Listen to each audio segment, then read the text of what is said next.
কোচবিহার বিটি and evening college থেকে এবার পরীক্ষায় বসেছিলেন ১৩০০ জন ছাত্রছাত্রী, কিন্তু তার মধ্যে পাশ করেছেন মাত্র ৫৬ জন। তারপর ফেল করা এই ছাত্রছাত্রীরা কি করলেন দেখুন বিস্তারিত।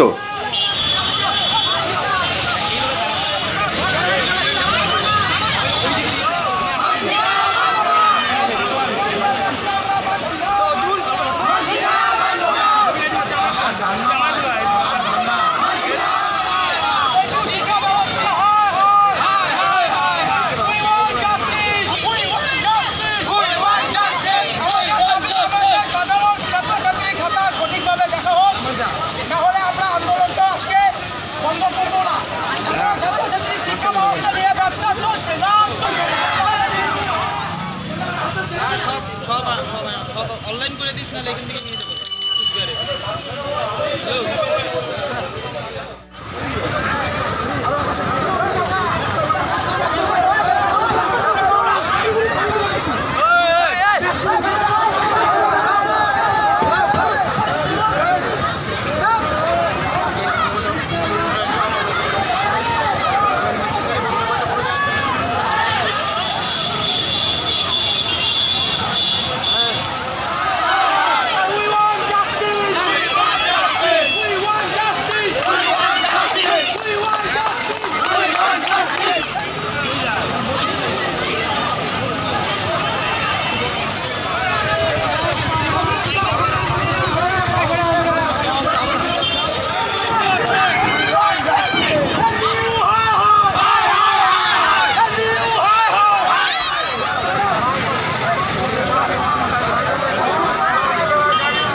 আকাশ না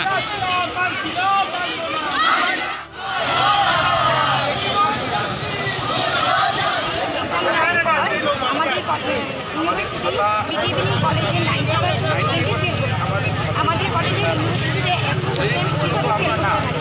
যারা বাংলা ডিপার্টমেন্টে তারাও ফেল করেছে। তারা কি বাংলা পারে না? এখন তোমরা কি চাইছো? আমরা আমাদের ন্যায্য নাম্বার চাচ্ছি। আমরা বেশিও চাচ্ছি না, কমও চাচ্ছি না। আমাদের যেটুকু প্রাপ্য নাম্বার, আমাদের সেটুকু নাম্বারই দেওয়া হোক। তাহলে কি পাস করানোর দাবিতে আজকে এই পদবরণ? হ্যাঁ। তোমার নাম? আমার নাম প্রিয়া। কোন সেমিস্টার? আমাদের ফার্স্ট সেমিস্টার। কতজন ছাত্র রয়েছে? কিছুদিন আগে আমাদের ফার্স্ট সেমিস্টার, থার্ড সেমিস্টার এবং ফোর্থ সেমিস্টারের রেজাল্ট বেরোলো, যেখানে আমাদের কলেজ গোটা এমবিউর আন্ডারে যতগুলো কলেজ আছে তাদের রেজাল্টের খবর একদম খারাপ। আমাদের কলেজে 96% ছাত্রছাত্রী ফেল করেছে। অন্য আরও কলেজে 90%। তাদের একটা ব্যালেন্সের সিস্টেম আছে, যেটা 90%, 92%, 94%, 96%, যেটা আমরা সাধারণ ছাত্রছাত্রী বুঝি। এটা একটা ব্যবসা, কলেজের নামে, পড়াশোনার নামে একটা ব্যবসা। আমরা আমাদের সম্পূর্ণভাবে যতটুকু চেষ্টা করা আমরা পরীক্ষা দিয়েছি। ওদের দাবি যে আমরা করোনাকালীন ছাত্র, আমরা পড়াশোনা পারি না, আমরা নাকি পড়াশোনা ভুলে গেছি, আমরা পড়াশোনার মর্মটা জানি না, আমরা ক্লাসে আসি না। কিন্তু আমাদের যে থার্ড সেমিস্টার, ফার্স্ট সেমিস্টার আছে, ওরা তো কলেজে করোনার সময় ঢুকেনি। ওদের এইচএসে নাম্বার আছে 82%, 86%। ওরা ব্যাক পেয়েছে বাংলায় 0, দুটো সাবজেক্টে ব্যাক। এগুলো তো সম্ভব না। আমাদের খাতা ঠিকভাবে সঠিকভাবে দেখা হচ্ছে না। ওরা যেটা করছে হুদাও নাম্বার বসিয়ে দিচ্ছে। আমাদের কলেজে এমনও ছাত্র আছে যারা প্রতিনিয়ত কলেজে আসে না, কলেজের অ্যাসাইনমেন্ট জমা দেয় না, ওরা পাস করেছে। আমাদের গোটা কলেজে 56টা ছাত্র পাস করেছে। এতজন স্টুডেন্ট, 1300 থেকে 1500 স্টুডেন্ট। আমরা কি সবাই ভুয়ো? সবাই পড়াশুনো করি না? একটা ফেলের হার 40 থেকে 30% হওয়া উচিত, সেখানে 90%। আমরা ফার্স্ট সেমিস্টারে ব্যাক পাই, রিভিউ করি 200 টাকা করে পার সাবজেক্টে, ফর্ম ফিল আপ করি 650 টাকা করে। আমরা সেকেন্ড সেমিস্টারে ব্যাক পাই, আমরা থার্ড সেমিস্টারে ব্যাক পাই, আমরা ফিফথ সেমিস্টারে ব্যাক পাই, আমরা সিক্স সেমিস্টারে ব্যাক পাই। আমরা কলেজটা কমপ্লিট করবো কবে?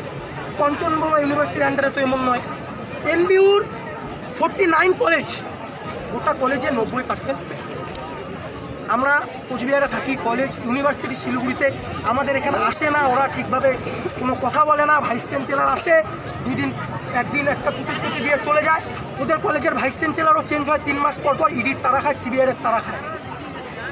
হোস্টেলে আন্দোলন, খাওয়ার জন্য খাদ্য বন্ধ, খাওয়ার টাকা নেই, অথচ আমাদের স্কুলে, আমাদের কলেজের ছাত্রদের কাছ থেকে এভাবে শোষণ করা হচ্ছে। কি চাইছো তোমরা এখন? যোগ্য বিচার চাই। আমরা চাই আমাদের খাতাটা ঠিকভাবে বিনামূল্যে সঠিকভাবে নাম্বারটা দেওয়া হবে, দেখা হবে যে আমাদের পরীক্ষা যার যেটা যোগ্য প্রাপ্য নাম্বার থেকে দেওয়া হবে।